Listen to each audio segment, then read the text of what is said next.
What's going on YouTube? We're up to day 4, Become a Strong Motherfucker program. So today I'm hitting high bar pause squats, and then we've got a bunch of upper body accessory work. So we're looking at an incline bench and some more shoulder specific stuff.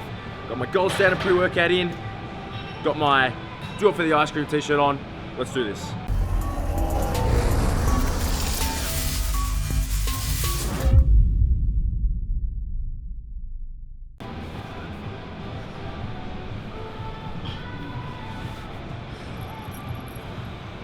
So today we're doing a high bar pause squat. So with the high bar, what is happening here is we're going to be looking at breaking first from the knees. It's a much more upright movement in comparison to the low bar squat. So typically this tends to target the quads a little bit more so than the posterior chain that the low bar squat does. But adding the paused element in is essentially going to help me work on explosive power out of the hole when I'm looking at hitting my low bar squat and looking at sort of testing and improving upon my 1 rep max, which is what today is all about. So it's the accessory squat movement today. We're gonna hit 4 sets of 6. I'm going to test a 1 rep max. This is the first week, so we'll test a 1 rep max, and then from there, it's gonna be fairly conservative, working out 4 sets of 6 reps at around the 80% mark of that number.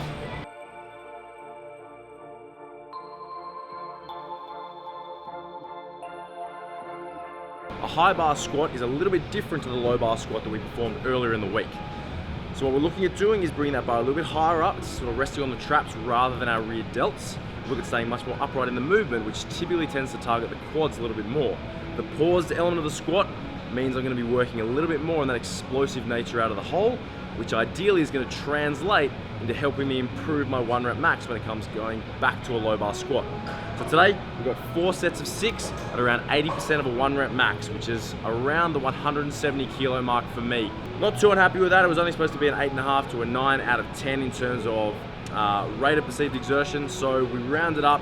It's going to be 140 to 145 kilos for 4 sets of 6. Warming up first, what we're going to be doing, similar to the deadlift that we did last week, looking at pyramiding up towards that working weight while incorporating a little bit of mobility and flexibility work just to make sure that I'm feeling warm and adequately preparing for those working sets. One of the things I struggle with most when I squat is that my hips tend to feel really tight. So anything I can do basically to help with loosening them up, I tend to find helps. Big one too, particularly if you feel a bit of a pinch when you go to the bottom of the squat. Get to know one of these bad boys very well, because getting some banded glute work in, particularly in the warm-up section, or the warm-up of your workout, it's going to help you to activate your glutes a little bit more and take any pressure or stress off the hips and off the hip flexors in particular. So as you're doing these, you're focusing on pushing up through the heels and keeping the rubber band nice and tight. So essentially driving in these outwards to help with activating the glutes. Similar to the Zercher back squat that we did last week, you can actually round your lower back to help with activating your glutes. You should feel a little bit more, far less pressure through the lower back. It's really good if you have any sort of issues with your hips when squatting.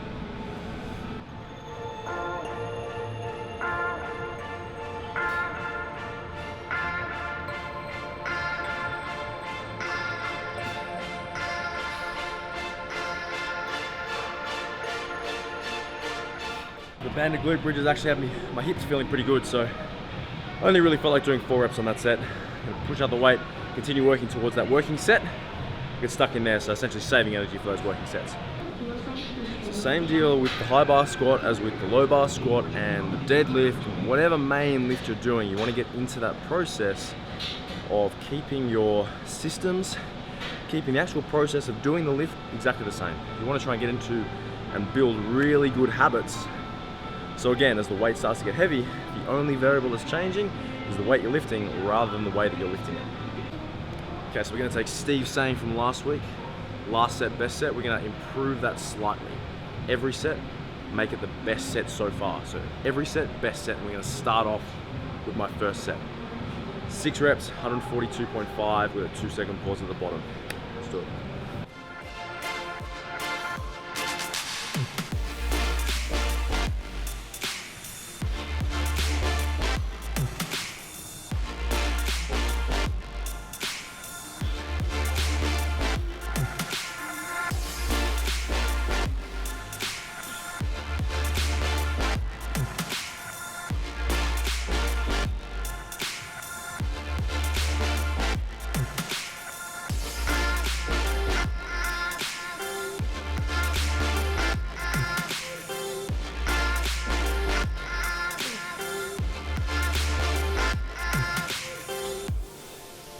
Okay, so right now I'm probably operating at around maybe 7, maybe an 8 out of 10 in terms of how hard this exercise is.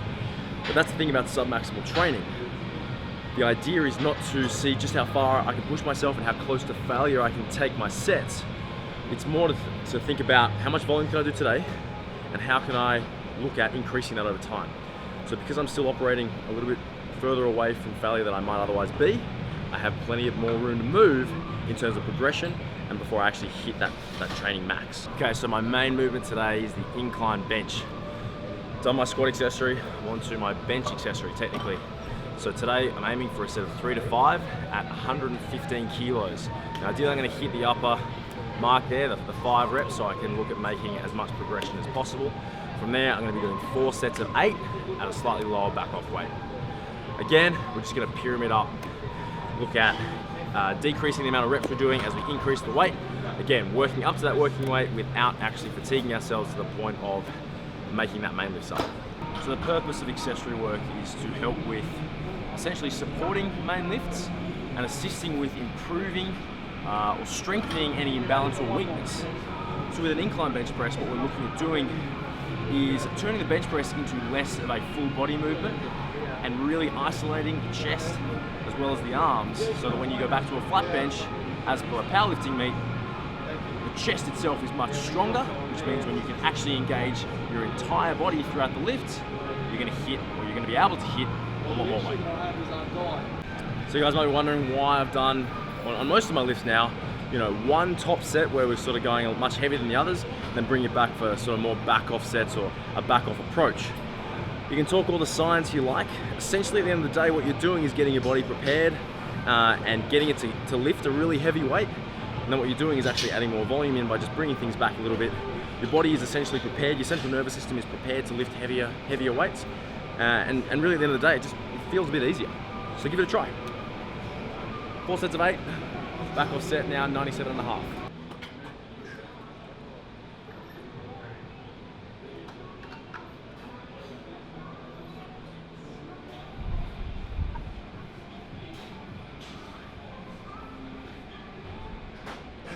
So you can see I'm taking a breath and really preparing for each rep before I'm actually starting to move the bar. The best way to lift each rep and the best way to set yourself up to be as strong as possible is to reduce any active breathing you're doing while you're actually lifting.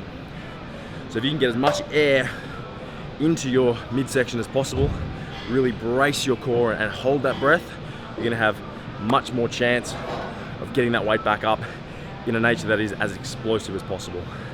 Particularly when you start to die, particularly when you start to feel like maybe a little bit of panic is setting in, or you might not quite get to the end of your set, slow things down, really focus on your breathing, big breath in, and then really give it all you got. All right, so we're gonna speed this workout up a little bit now. We're gonna get into a dumbbell shoulder press now.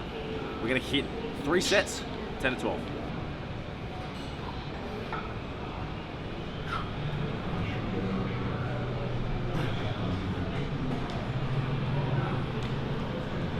So again, looking at about an RPE of 8 to 9. Don't want to be hitting failure. You should have sort of 2 to 3 reps left in the tank each set.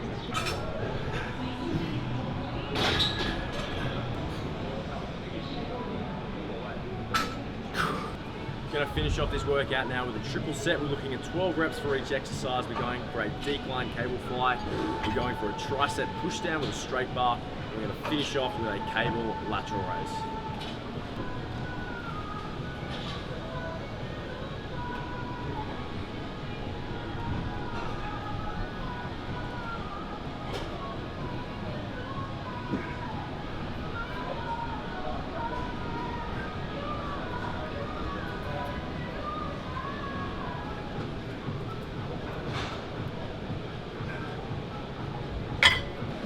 Focus on keeping your arms as straight as possible with those lateral raises. You really want to try and isolate the shoulder rather than squeezing too hard and potentially recruiting your forearms more than you need to be.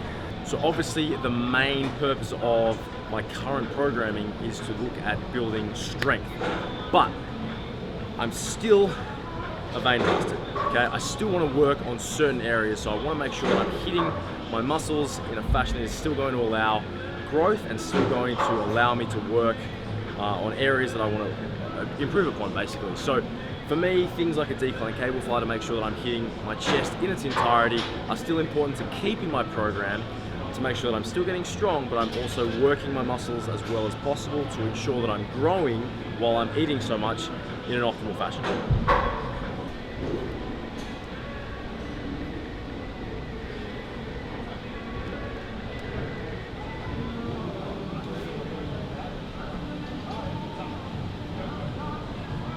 So the decline cable fly, I want to be bending forward, keeping a nice proud chest. I want to be at an angle so our chest isn't quite parallel to the ground, just slightly above that, maybe sort of like a 30-degree angle, so you can bring those hands down underneath and effectively create that decline angle to hit the lower portion of the chest. Obviously just want to make sure that your arms are operating in the same plane as the cable machine.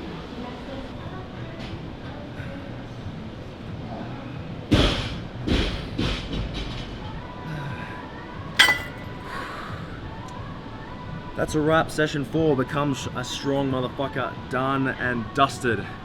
Guys, you got any questions? If you want to learn a little bit more about strength training and the way that I train, again, all the details down below in the description section. And as always, if you have any questions, pop them in the comments section. I'll make sure to get back to you all. Thanks for watching, guys. See you next week.